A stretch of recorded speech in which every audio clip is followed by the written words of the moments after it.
What's up, guys? So I have a Gravekeeper deck for you guys. This isn't your usual Gravekeeper deck, because right off the bat we got Gravekeeper Spy, and I know a lot of Gravekeeper players don't like playing Spy anymore because they say it's slow. But I like Spy, so kicking it off, 3 Spy, big defense, helps you search out your other Gravekeepers in your deck. Like, you can go this into Nobleman or this into Descendant or whatever Gravekeeper you might need. Then we got 2 Noblemen.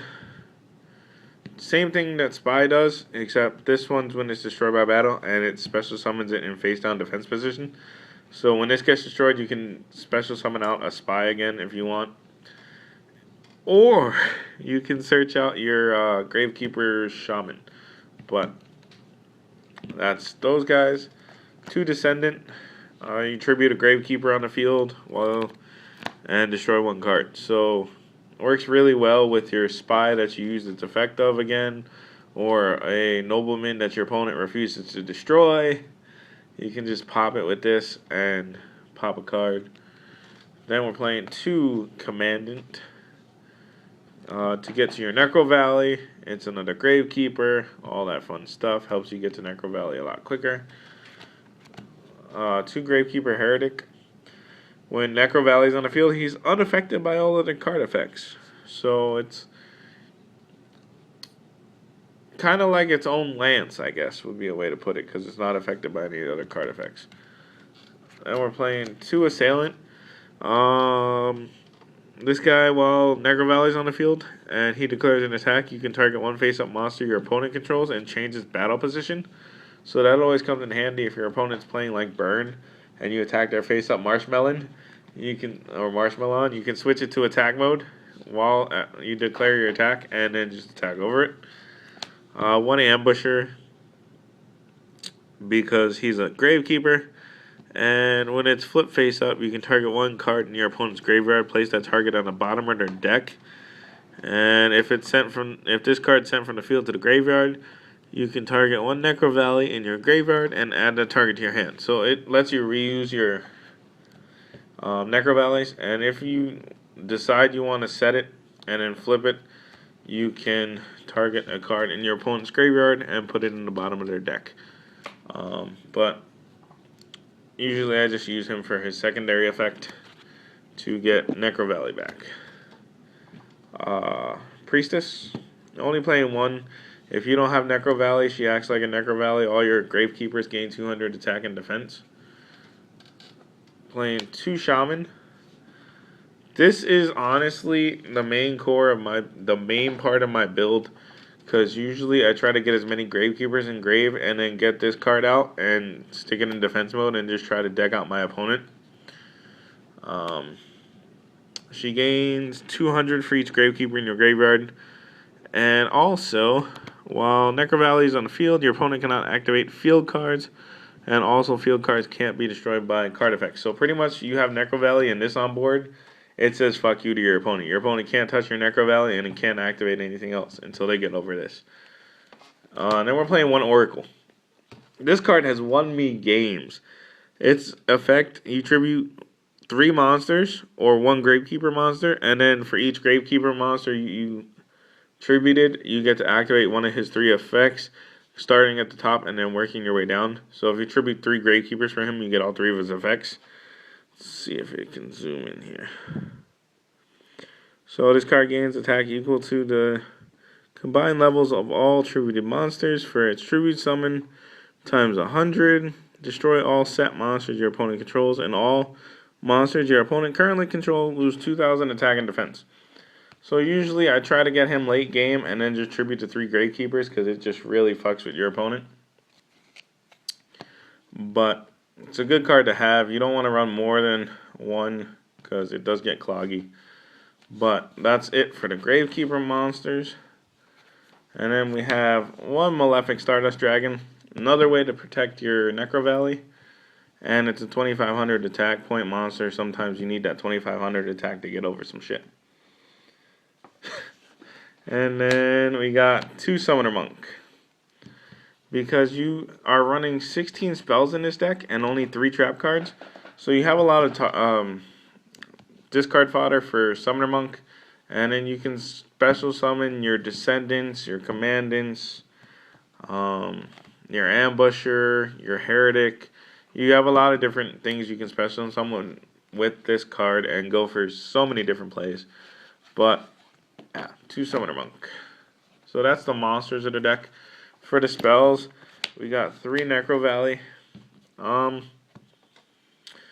3, I guess, could sometimes get cloggy, but because we have Summoner Monk, it's not such a big deal because you can just discard the extra one with Summoner Monk. And you have a lot of ways to search it. You got your 2 Commandants. I'm playing Terraforming also, so you'll get to them relatively quick. And we're playing 2 Hidden Temples of the Necro Valley. As long as a Gravekeeper monster and Necro Valley are both on the field, neither player can special summon monsters except Gravekeepers. And if either a Gravekeeper or Necro Valley is not on the field, destroy this card. This card also has won me games all the time. Especially late game, if you go Shaman and then you have Necro Valley and then you drop this, it's like, just fuck you. A lot of the times your opponent will just quit. Especially if they wasted their MSTs already, they have no way to get around these. So, that's that. Then we're playing 2 Gravekeeper Steel to get your Gravekeepers back. Target 2 Gravekeepers and you add those targets to your hand. So pretty much it's just like a monster reincarnation for Gravekeepers type of card. Playing 1 copy of Royal Tribute. This card is in here for the trollsiness. Pretty much all you need to do is have Necro Valley on board and then you activate it, and both players have to discard all monsters from their hand to their graveyard. So even if I have a handful of Gravekeepers and I have Shaman on board and I activate this, well, Shaman just got a attack boost, and my opponent just lost all their monsters in their hand. Poor little monsters. We're playing 1 copy of Terraforming. I was playing 2, but having 1 and the 2 Commandants seemed to work better than having 2 Terraforming and the 2 Commandants. So we're only going to play the 1 Terraforming. Royal Tribute, though, is honestly, Royal Tribute's useless against Lightsworns. Sometimes. Unless they got 3 JDs in hand. But, okay. Then we're playing 1 Dark Hole. 2 MSTs. 1 Lance. 1 Book of Moon. Honestly, I would say play 2 Lance. I feel like 2 Lance would be better instead of 1 Lance and 1 Book of Moon. But Book of Moon has saved me some games, so I'm going to play 1 and 1. Then I'm playing 2 Monarch Stormforth because you are playing the 2 Shaman that you contribute. So Monarch Stormforth is kind of a way for you to get your Shaman out without having to waste one of your Gravekeepers, which always comes in handy. So that's it for the spells. For the traps, we're only playing 3 Royal Decree because you don't want to hit any kind of back row with this deck. You don't want to hit those Mirror Forces, those Deep Prisons, all that kind of stuff, because that's just a pain in the ass for this deck. So if you get these out, and Marcos Camos fucks with this card, fucks with this deck, because you really want to have your Gravekeepers in grave. So 3 Royal Decree to stop trap stuns, Deep Prisons, Mirror Forces, all those different kinds of traps.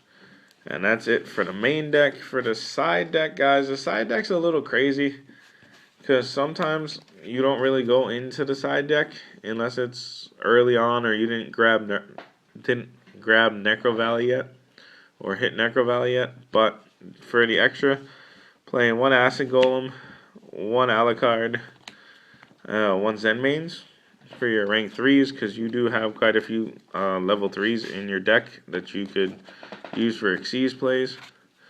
Playing 2 Honor Arc. This card is boss.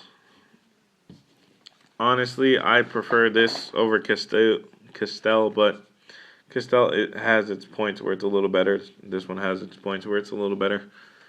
1 Exciton Knight, 1 Lavalval Chain. Lavalval Chain, pretty much just to set up your deck, because you can take 1 monster and place it on top of your deck. And Exciton Knight's kind of standard in most extra decks nowadays, just to blow up the field. one Diamond Dyer, Cowboy, Black Ship, Standard in most extra decks, and a Heartland Draco. Heartland Draco is my new favorite extra deck card. I love this card. This card is just like, your opponent can put up a wall. You're going to go into this and just attack your opponent directly for 2 turns. But it's a good card to have in the extra deck. And that's the entire side, guys. It's not a 15 card side, sad to say, but it is 1, 2, 3, 4, 5. 1, 2, 3, 4, 5. It's 11 card extra deck. So guys, that's my Gravekeeper deck profile. If you guys liked it, give the video a thumbs up. If you didn't like it, tell me in the comment section why you didn't like it. If you have any constructive criticism, leave that in the comment section too. And don't forget to subscribe for any more Yu-Gi-Oh content. And say hi to Matt, guys.